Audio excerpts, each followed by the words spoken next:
సమస్త మానవాళి చేసే కృషి అంతా కూడా ఆహారం కోసమే.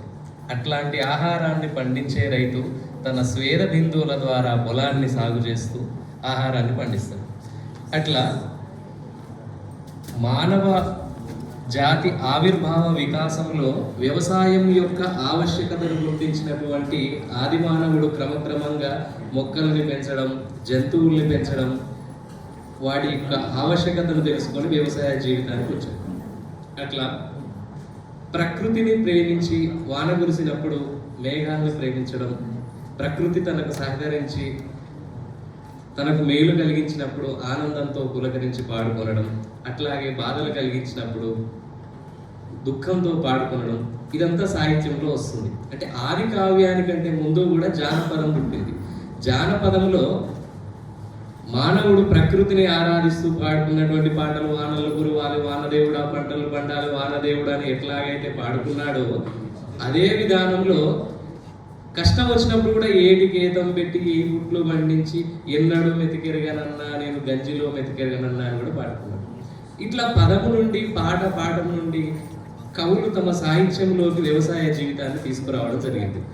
ముఖ్యంగా తెలంగాణ ప్రాచీన సాహిత్యాన్ని చూసుకున్నట్లయితే ఇందాక గురువులు చెప్పినట్టు సింహాసన తాంత్రింశిక కానీ,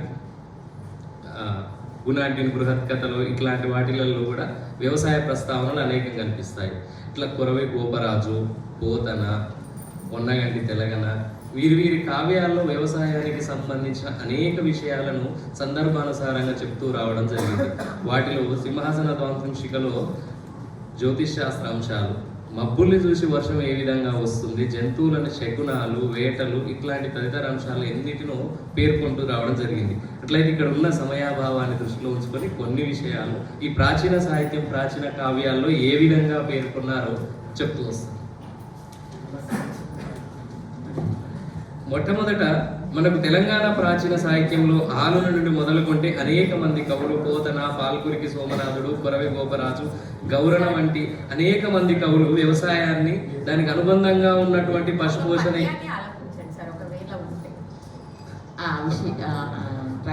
జీవితాన్ని అద్భుతంగా వర్ణించారు.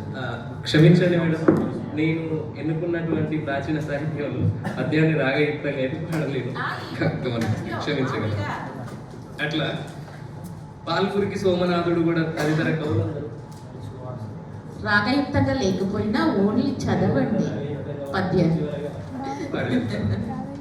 అట్లా శ్రీకృష్ణుడు పోతన భాగవతంలో శ్రీకృష్ణునికి సంబంధించిన ఘట్టాలు వచ్చినప్పుడు కూడా ఇంద్ర పూజన చేయడం కానీ, అది వద్దని చెప్పేసి గోవర్ధనగిరిని పూజించడం, ఇట్లాంటి వ్యవసాయం జీవితం చుట్టూ అలుముకున్నటువంటి అనేక విషయాలను సందర్భానుసారంగా ప్రస్తావించడం జరిగింది.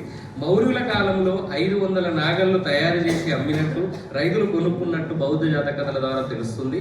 క్రీస్తు శకం 200 కాలం నాటి కుషానులు 12 ముద్రల్లో జోడెడ్లతో నాగలి దున్నే రైతు బొమ్మ కనిపిస్తుంది. తెలంగాణ ప్రాంతంలో శాతవాహనుల కాలంలో వ్యవసాయానికి విశేషమైన ప్రాచుర్యాన్ని కలిగించారు. అట్లా శాంతమూలుడు అనే రాజు 1000 ఆవులను 1000 నాగళ్లను దానం చేసినట్టు చరిత్ర ద్వారా మనకు తెలుస్తుంది.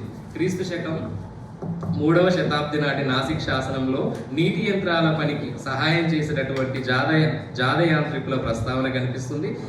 అట్లా కాకతీయులు, నిజాం నవాబులు, మున్నగు వారందరూ కూడా నీటిపారుదలకు, తెలంగాణ ప్రాంతంలో ముఖ్యంగా మెట్ట వ్యవసాయం అంటే అట్లా నీటిపారుదలకు ఏ విధంగా ప్రాచుర్యాన్ని కలిగించారో అట్లా చెప్తూ సింహాసన తాంత్రింశికలో ఒక పద్యం, ఈయడ కర్మ భూమి ఎగుడెవ్వరికైనను బుద్ధి నేర్పునన్ చేయగలేదు, కాలమెడసేసిన నేతములెత్తి కాల్వలన్ పాయలున్ కోళ్ళు నూతులున్ బావులు రాట్నములన్ జలార్ధమై చేయగా ఆయగే మరి చేయని నాడవి తామె పుట్టునే.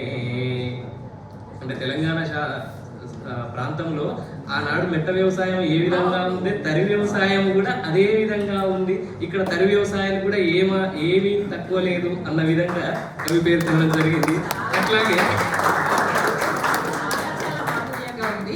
నిజానికి రైతు జీవితం, వ్యవసాయ విజ్ఞానం అనేది తెలంగాణ ప్రాంతానికి నిజానికి పట్టుగొమ్మ. ఆ, ఎందుకంటే రైతు సేద్యం చేస్తూనే పోతన గారు మేడం తన పరిశోధన అంశం కూడా అదే మేడం. అదే తెలంగాణ పద్య సాహిత్యం రైతు జీవన చిత్రణ. అద్భుతమైనటువంటి అంశాన్ని తీసుకొచ్చావు. మంచి సింహాసన ద్వాత్రింశికలోని మంచి పద్యాన్ని ఆలాపించావు. మధురంగా కూడా ఆలాపించినందుకు కృతజ్ఞతలు ఒక్క నిమిషం ఇస్తే ఇంకొక పద్యం చెప్పి ముగిస్తాను. అయితే పొలం దున్నడానికి వచ్చినటువంటి సేజగాడు తనకు అన్నం తెచ్చే స్త్రీని చూసినప్పుడు తడబాటును కూడా, అంటే ఆమె తీసుకొచ్చిన అన్నాన్ని చూసి అక్కడ దున్నుతున్నటువంటి తడబాటును కవి ఏ విధంగా చెప్పారు? చేను దున్ను కొత్త సేజగాడది చూడు, కూడు తెచ్చి పెట్టు చూడే చూచి, కాడి ఎట్ల పలుకుతాడు సడల్పంగబోయి విచ్చినాడు ముక్కుదాడు.